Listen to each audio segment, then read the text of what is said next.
Assalamualaikum warahmatullahi wabarakatuh. Bertemu lagi dengan Ibu Vika di video yang kedua, masih tentang materi penyimpangan sosial. Nah, pada pertemuan kali ini Ibu akan membahas tentang faktor penyebab penyimpangan sosial. Jadi apa sih kira-kira yang melatar belakangi orang itu berperilaku menyimpang? Mari kita lihat.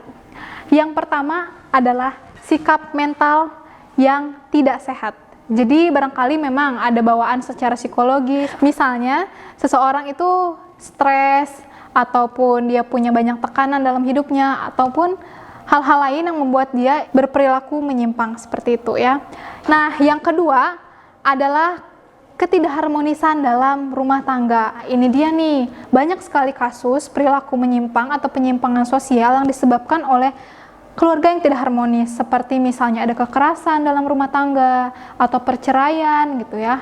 Maka dari itu keluarga itu perannya sangat penting bagi seseorang, apalagi dalam menanamkan nilai dan norma kepada seorang anak gitu, karena anak itu kan nantinya akan bergabung atau menjadi bagian dari warga masyarakat gitu di sekitarnya. Nah, selanjutnya ada yang ketiga adalah pelampiasan rasa kecewa. Kadang kalau kita kecewa, kita cenderung ingin melakukan hal-hal yang menyimpang. Misalnya gara-gara ada pernah kasus mungkinnya di salah satu sekolah, itu sampai ada murid yang bakar diri gara-gara putus cinta gitu. Mungkin rasa kecewa kepada pasangannya mendorong dia untuk berperilaku menyimpang, membakar dirinya sendiri, padahal merugikan kan ya. Nah, jangan sampai seperti itu ya. Nah, untuk selanjutnya kita lihat ada ciri tidak sanggup menyerap nilai dan norma. Nah, karena tadi perilaku menyimpang itu adalah perilaku orang yang tidak bisa menyesuaikan diri, dia itu tidak bisa belajar bagaimana menjadi warga negara yang baik atau menjadi masyarakat yang baik. Ada gagalnya pembelajaran tentang nilai dan norma, membuat orang itu cenderung berperilaku menyimpang. Selanjutnya adalah dorongan kebutuhan ekonomi. Nah, dorongan kebutuhan ekonomi itu sangat bisa terjadi sebagai penyebab dari perilaku menyimpang. Orang bisa saja membegal karena baru di PHK, bisa membunuh, bisa merampok gitu ya, menghilangkan nyawa orang. Nah, itu kan dorongan akan kebutuhan untuk makan gitu ya, untuk hidup sehari-hari. Selanjutnya lagi kita lihat ada tentang pengaruh lingkungan dan media massa. Nah, ini di zaman sekarang sangat berperan penting, apalagi media massa sekarang benar-benar sudah jadi seperti tempat pembelajaran kedua kita gitu ya. Kita setiap hari pegang handphone, lihat YouTube gitu ya, bisa lihat apapun, mulai dari konten positif sampai konten negatif sekalipun. Seperti yang sudah kita bahas kemarin di sosialisasi kan, salah satu agen sosialisasi adalah media massa, dan media massa itu bisa merasuki gitu ya alam bawah pikiran kita, alam sadar kita untuk berperilaku menyimpang. Misalnya ada seorang anak kecil yang tega membunuh temannya sendiri atau melakukan kejahatan terhadap temannya sendiri karena melihat contoh dari YouTube atau dari TV adegan-adegan kekerasan. Nah, itu dia salah satu faktor penyebabnya. Selanjutnya adalah ikatan sosial yang berlainan. Nah, ini masih berkaitan dengan faktor lingkungan tadi. Jadi ikatan sosial yang berlainan itu contohnya seperti ini. Kalian bergaul dengan salah satu kelompok lah atau geng gitu ya, teman sepermainan kalian. Nah, tapi di kelompok itu punya ritual wajib setiap mau masuk geng itu, kalian tuh diospek dulu, harus misalnya melakukan sesuatu yang konyol atau melakukan penyimpangan-penyimpangan, misalnya dengan berani menjahili orang atau mencelakai orang. Nah, seperti itu. Jadi karena dorongan teman-teman sepermainan yang aneh-aneh gitu ya, yang ingin coba-coba, nah akhirnya dia itu berperilaku menyimpang seperti itu. Itulah maksudnya ikatan, karena dia merasa pingin terikat sama kelompoknya, pingin gabung sama kelompok tersebut. Selanjutnya adalah keinginan untuk dipuji. Nah, ini banyak sekali ya terjadi pada remaja nih, usia-usia kalian. Karena pingin dipuji, ingin dilihat keren gitu ya, jadi ikut deh gitu perilaku-perilaku apa yang kira-kira bisa bikin heboh, yang geger, yang viral gitu. Kayak misalnya contoh, ikut-ikutan kemarin demo waktu ada undang-undang yang disahkan gitu ya, ikutan demo, terus bawa-bawa celurit atau misalnya apa, atau mau tawuran gitu ya, buat memperlihatkan ketangguhan satu sekolah ke sekolah lain. Nah, itu juga salah satu contoh dari faktor penyebab penyimpangan sosial pada remaja yang disebabkan oleh tadi, yakni keinginan untuk dipuji. Oke, selain faktor penyebab penyimpangan sosial yang sudah tadi kita ketahui, ada lagi nih faktor penyebab penyimpangan sosial menurut para ahli. Yang pertama kita lihat dari Travis Hirschi. Menurut Travis Hirschi ini, penyimpangan sosial itu terjadi karena adanya kelonggaran nilai dan norma. Jadi sanksi yang diterapkan atau aturan yang diterapkan itu tidak tegas, sehingga banyak penyimpangan-penyimpangan di masyarakat. Pernah dengar istilah peraturan dibuat untuk dilanggar? Nah, itu dia asumsi Travis Hirschi ini. Dia menyebutkan bahwa asumsinya manusia itu punya kecenderungan untuk tidak patuh, sehingga ada kecenderungan untuk melanggar dan menyimpang. Untuk itu diperlukanlah kontrol sosial, atau kita harus menekan masyarakat untuk dapat mematuhi aturan yang berlaku. Nah, teori ini kita sebut sebagai teori kontrol. Baik ya, selanjutnya kita akan lihat teori yang kedua dari Edwin H. Sutherland. Menurut Edwin H. Sutherland, penyimpangan sosial itu terjadi akibat adanya subkultur kebudayaan menyimpang dan adanya sosialisasi yang tidak sempurna. Adanya subkultur yang menyimpang itu, misalnya dalam suatu masyarakat ada beberapa kelompok, kita sebut misalnya ada kelompok punk gitu yang cenderung berbeda dengan masyarakat umumnya di Indonesia. Nah, kemudian jika seseorang itu sebagai warga negara Indonesia, dia kemudian bergabung dengan kelompok tersebut, atau misalnya seorang anak gitu ya, terbiasa hidup di jalanan, dia bergaul dengan preman. Nah, maka kebudayaan premanisme dan kebudayaan punk itu akan menyerap atau diserap oleh anak tersebut gitu ya, sehingga dia belajar juga bagaimana sih kebudayaan anak-anak punk dan preman-preman tersebut. Nah, jadilah akhirnya anak itu berperilaku menyimpang gitu ya. Selanjutnya adalah sosialisasi yang tidak sempurna. Sosialisasi tidak sempurna contohnya orang tua ini karena bercerai gitu ya, atau ada permasalahan rumah tangga sehingga tidak mampu mengajarkan atau menerapkan nilai dan norma secara sempurna kepada anak mereka. Nah, itu juga akan menghambat pertumbuhan anak dan akhirnya itu anak bisa juga berperilaku menyimpang seperti itu ya. Yang telah Ibu jelaskan tadi itu kita sebut dengan teori differential association theory ya, dari ingat Edwin H. Sutherland. Baik, kita lanjut ke teori yang selanjutnya, yakni teori struktur, atau bagaimana sih seseorang itu beradaptasi terhadap nilai dan norma yang ada di masyarakat. Nah, teori ini dikemukakan oleh Robert Camerton. Menurut dia, penyimpangan itu terjadi ketika ada perbedaan adaptasi di masyarakat. Misalnya nih, kita lihat ya, ada 5 orang yang berbeda ketika dia menerima nilai di masyarakat. Contoh yang pertama adalah conformity. Conformity ini kita bisa lihat adalah di mana seseorang itu dia menerima apa yang jadi tujuan masyarakat gitu ya, dan menerima cara masyarakat dalam mencapai tujuan tersebut. Misalnya ada aturan nih, aturan itu dibuat misalnya untuk menegakkan keadilan. Nah, cara yang dilakukan misalnya dengan penegasan oleh pihak berwenang, terus kemudian juga pendidikan kedisiplinan dan sebagainya, itu caranya ya, contohnya seperti itu. Nah, antara tujuan dan cara yang ditetapkan masyarakat itu dia terima, maka orang itu kita sebut sebagai orang di kolom yang ini, conformity. Nah, sedangkan ada juga nih tipe orang yang kedua.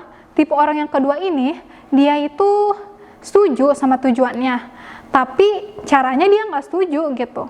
Nah, jadi dia pingin punya cara sendiri gitu buat menegakkan keadilan menurut dia. Nah, itu kita sebut sebagai innovation. Orang yang melakukan perubahan-perubahan atau inovasi-inovasi dalam caranya, tapi tujuan yang ditetapkan masyarakat dia tetap terima.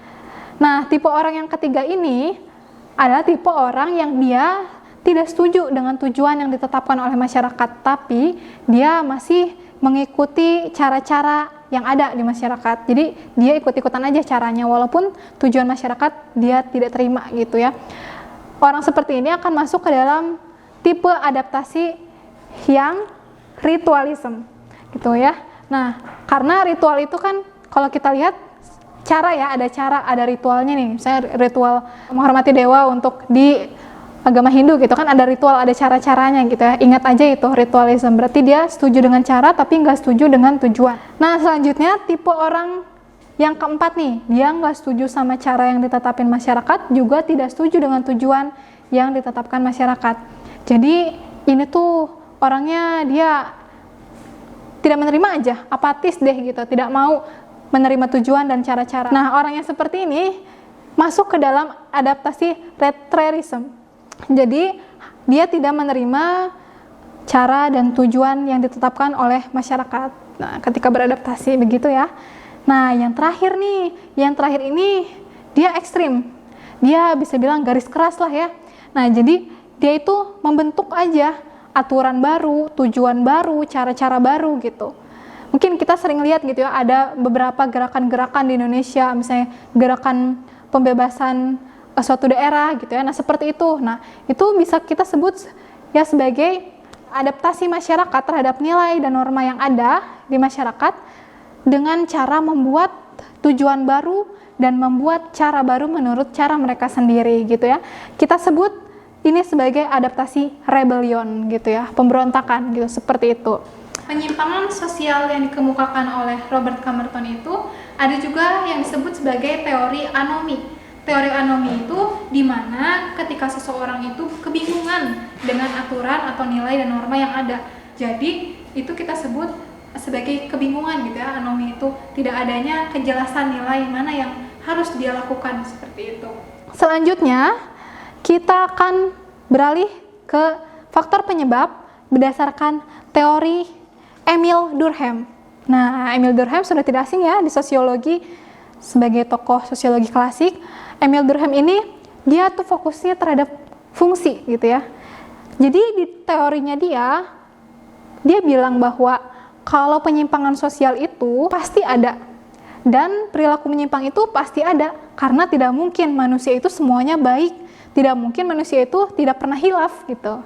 Nah, maka dari itu terdapat perbedaan kesadaran moral di setiap individu dalam masyarakat. Jadi bisa dibilang kalau misalnya ada nilai dan norma nih dalam satu masyarakat yang diterapkan dan sudah mendarah daging gitu ya. Ingat kan jenis nilai ada yang mendarah daging gitu ya. Nah, tapi ada beberapa individu yang dia merasa tidak terikat dengan nilai itu dan juga tidak cocok dengan nilai itu gitu ya, sehingga kesadaran moralnya itu kurang. Nah itu dia yang kita sebut sebagai adanya perbedaan gitu ya tentang kesadaran moral di setiap individu di masyarakat, sehingga itu menyebabkan masyarakat itu nggak semuanya patuh, pasti ada aja yang melanggar gitu. Itulah fungsinya gitu Pak, ada yang baik, ada yang buruk. Dan kemudian nih menurut Emil Durkheim, penyimpangan itu justru bisa menguji nilai dan norma, sejauh mana nilai dan norma itu dapat berfungsi dan sejauh mana sanksi yang diterapkan itu efektif atau tidak gitu.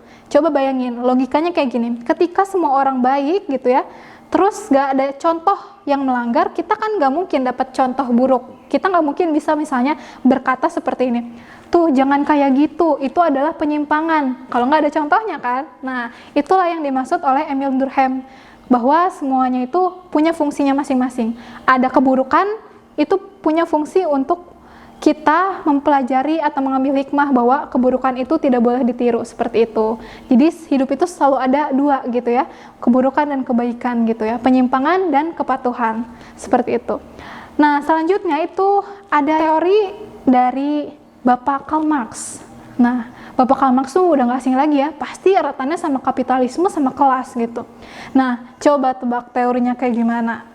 Kalian pasti tahu dong, kalau misalnya Karl Marx ini menyebutkan bahwa penyimpangan itu terjadi karena ya ada ketimpangan antara si kaya dan si miskin, terus akibatnya ada kesewenang-wenangan penguasa terhadap rakyatnya gitu ya, sehingga rakyatnya itu ya berperilaku menyimpang aja, nggak nurut aturan gitu. Selanjutnya adalah dari David Berry. Mungkin namanya masih asing ya. David Berry ini menyebutkan bahwa penyimpangan sosial itu ada karena adanya relativitas nilai yang di Eropa dengan yang di timur, negara timur tuh pasti beda nilainya. Nah itu kita sebut sebagai faktor penyebabnya, karena di barat berpenampilan seperti apapun tidak pernah kan dikomentari gitu ya oleh netizennya karena mereka nilainya seperti itu. Sedangkan di Indonesia itu dikomentari ya. Jadi itu adalah teori relativitas nilai menurut David Berry.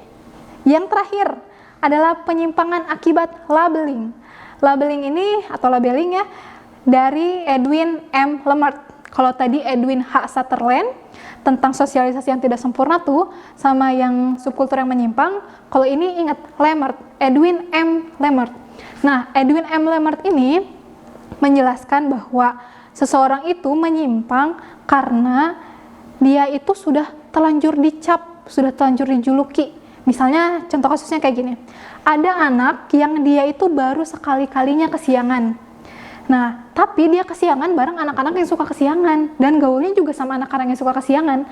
Akhirnya dia tuh dicap deh sama teman-temannya, sama guru-guru tuh sebagai orang yang menyimpang, anak yang gak disiplin, anak nakal. Padahal dia baru sekali loh melakukan penyimpangan. Nah, asalnya tuh yang dia baru sekali ngelakuin penyimpangan karena udah down, udah dicap sebagai penyimpang oleh teman-teman dan gurunya, maka dia sengaja.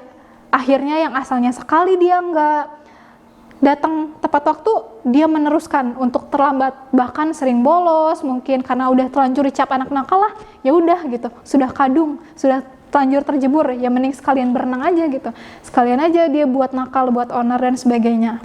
Nah itu dia contoh dari teori labeling. Jadi seorang itu menyimpang atau penyebab penyimpangan itu karena adanya cap atau label kepada diri kita gitu, sehingga seorang itu bisa menyimpang atau kita bisa menyimpang. Cukup sekian materi kali ini. Kita sudah belajar tentang faktor penyebab penyimpangan sosial dan teori-teori penyimpangan sosial ya. Sampai bertemu di video selanjutnya. Salam sehat dan sampai jumpa.